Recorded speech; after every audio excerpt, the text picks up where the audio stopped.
Kepergian Dewi, istriku untuk menjadi TKW di Korea, mungkin bukanlah keputusan yang tepat saat itu.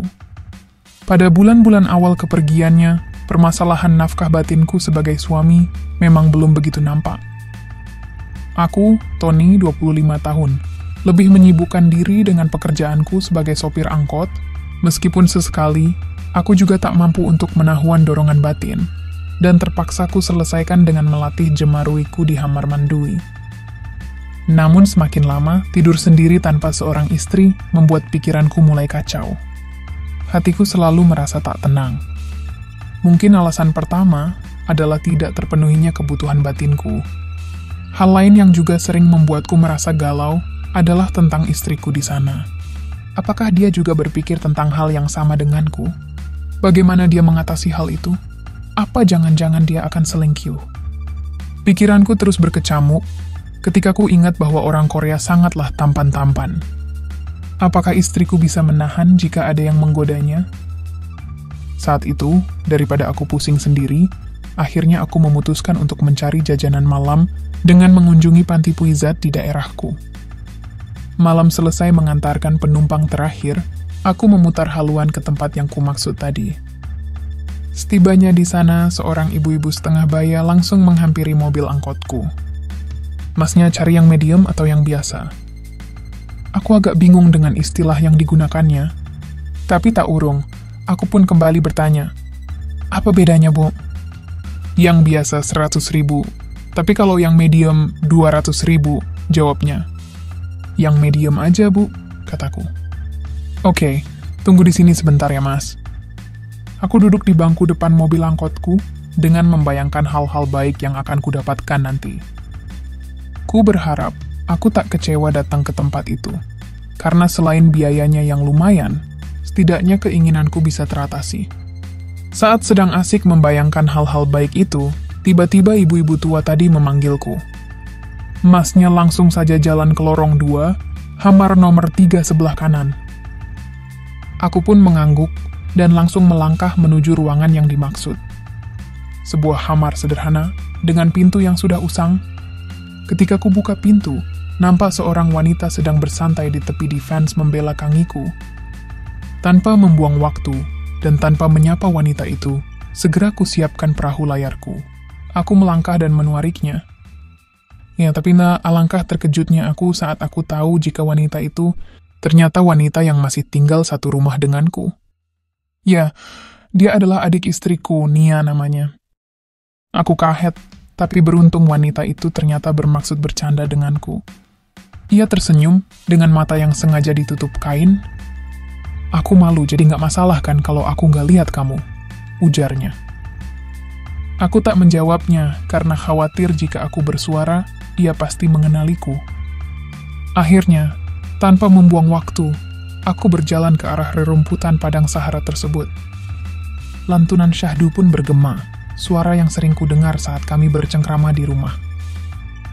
Setelah segala sesuatunya rampung, maka ku rubah haluan negara, lalu kulajukan perahu itu, seperti saat aku mengarungi samudra bersama istriku. Jujur kuakui, bencananya memang sangat berbeda. Bukannya mudah, justru sedikit sulit, karena mungkin usianya masih muda, dan tentu masih sip juga. Dalam keremangan cahaya lampu temaram, bisa kudapati raut wajahnya begitu tak tenang. Bisa jadi ia senang, atau mungkin malah sebaliknya.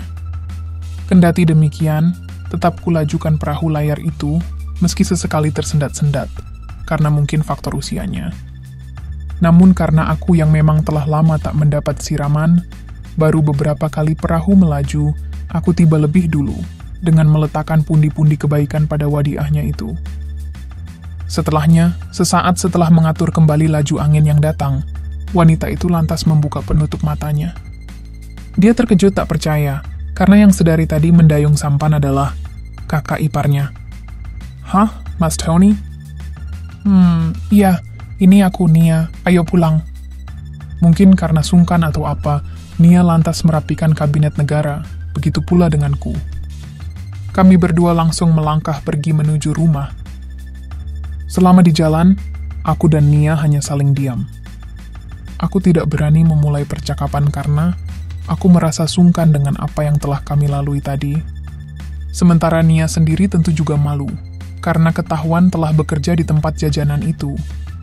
"Maafin Mas Tony, ya," kataku sambil terus menatap ke depan, seakan-akan sedang konsentrasi penuh pada jalanan. Nia juga Mas," jawabnya singkat. "Mas tadi bener-bener huilap." Mendengar ucapanku, nampak Nia menunduk. "Kamu kan tahu kakakmu jadi TKW, tadi pun Mas baru pertama kok. Dan asal kamu tahu, ini pertama kali Mas ke tempat itu." Ungkapku berusaha memecah kebekuan antara aku dan adik iparku. "Tapi, Nia makasih loh Mas." Tiba-tiba Nia menjawab dan membuatku terheran. "Maksud kamu?" tanyaku. "Ya, makasih, sudah jadi pelanggan pertama Nia," jawabnya. "Apa? Jadi?" Belum selesai aku menyusun kalimat, Nia lebih dulu menjawabnya. "Ya, hari ini, hari pertama Nia kerja di sana. Dan Mas Tony adalah orang pertama yang mengambil, ujarnya membuatku kaget bagai disambuar petir. "Tapi Nia beruntung, Mas," katanya membuatku lagi-lagi terheran. "Mama maksudnya?" tanyaku terbata. "Nia senang, Mas, karena impian Nia akhirnya terkabul. Dan Mas tahu, Mbak Dewi itu manjul, Mas. Seharusnya Nia yang jadi istri Mas Tony. Dan sebenarnya, Ibu ingin kita nikah, Mas. Karena Mbak Dewi nggak bisa memberi cucu untuk Ibu. Dan Ibu ingin ada anak kecil di rumahnya," katanya. Aku jadi tambah bingung, Nia," kataku menyela penjelasannya. "Mas tahu kenapa Mbak Dewi jadi TKW? Dia jadi TKW bukan karena ekonomi, tapi karena jengah disuruh Ibu memberi cucu. Katanya mencoba membuka sebuah rahasia yang jujur aku sendiri tidak menyadarinya." Apa beneran Ibu ngomong kayak gitu?" tanyaku ragu. "Kalau Mas nggak percaya, tanya aja sama Ibu, Mas," katanya lagi. Selanjutnya, Nia juga menjelaskan alasannya kenapa ia sampai bekerja pada tempat jajanan tadi. Alasannya tak lain, karena ingin mencari pengalaman. Dan setidaknya, ia tidak kaget saat ada pria yang meminangnya nanti. Meski pada akhirnya pria itu adalah aku, kakak iparnya. Singkatnya, tak lama kemudian, sampailah kami di depan pintu gerbang rumah. Waktu itu sekitar jam 2 pagi. Nia memintaku masuk lebih dulu, untuk memastikan jika mertuaku masih terlelap di kamarnya. Setelah keadaanku pastikan kondusif, barulah aku memberi isyarat pada Nia untuk cepat-cepat menuju kamarnya. Ya, aku memang masih tinggal bersama mertua dan juga adik iparku Nia. Lantaran belum bisa membeli rumah, istriku menyarankan untuk tinggal sementara sampai bisa membeli rumah sendiri. Sesaat setelah Nia masuk ke kamarnya, ibu mertua mendadak keluar dari kamarnya. "Baru pulang, Ton?" sapa beliau saat aku sedang mengunci pintu. Aku mengangguk dan tersenyum. "Mbok buatkan teh ya," katanya menawarkan diri. "Nggak usah, Mbok. Tony mau istirahat saja," jawabku. "Nggak apa-apa kok," katanya sambil melangkah ke dapur.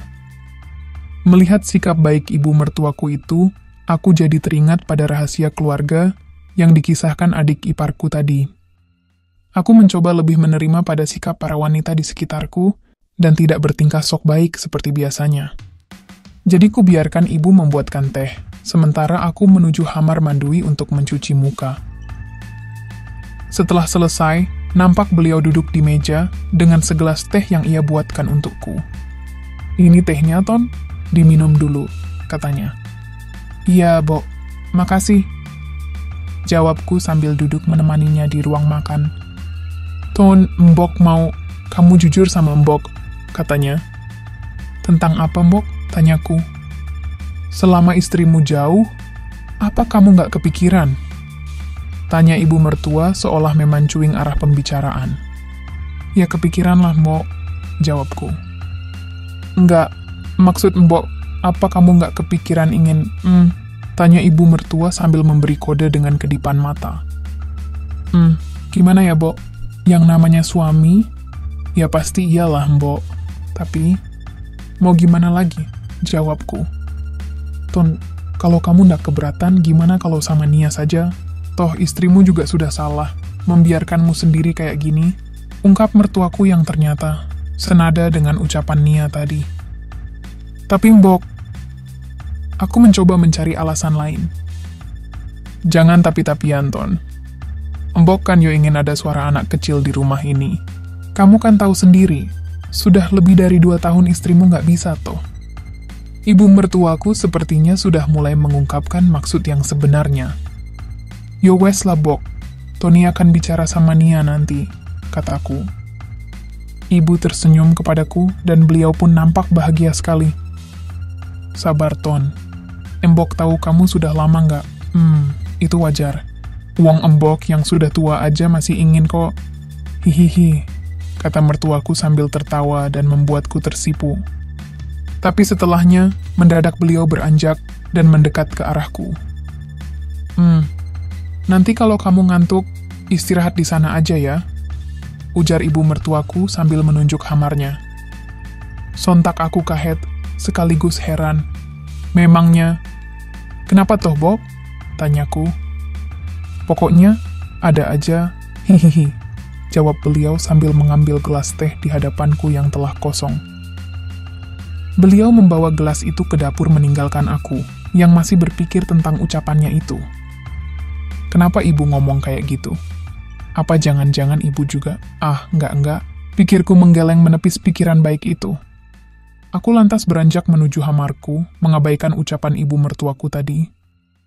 Tapi ketika aku baru sampai di depan pintu, secara bersamaan, ibu mertuaku mematung di depan pintu kamarnya.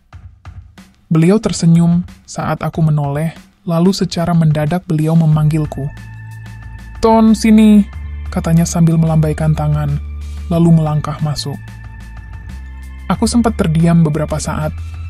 Entah kenapa, lagi-lagi aku harus dihadapkan pada pilihan yang begitu sulit.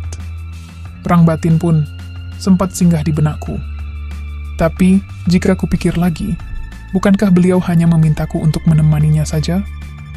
Setelah menimbang-nimbang, akhirnya kuputuskan untuk menemui mertuaku di kamarnya. Aku membuka pintu, dan nampak beliau duduk di depan meja hias dari kayu. Tapi, melalui cermin rias itu, nampak beliau memperhatikanku, seolah memberi isyarat sunyi untuk menutup pintu. Aku berpikir, mungkin beliau ingin curhat, atau sekedar ngobrol saja, sehingga aku pun menurutinya.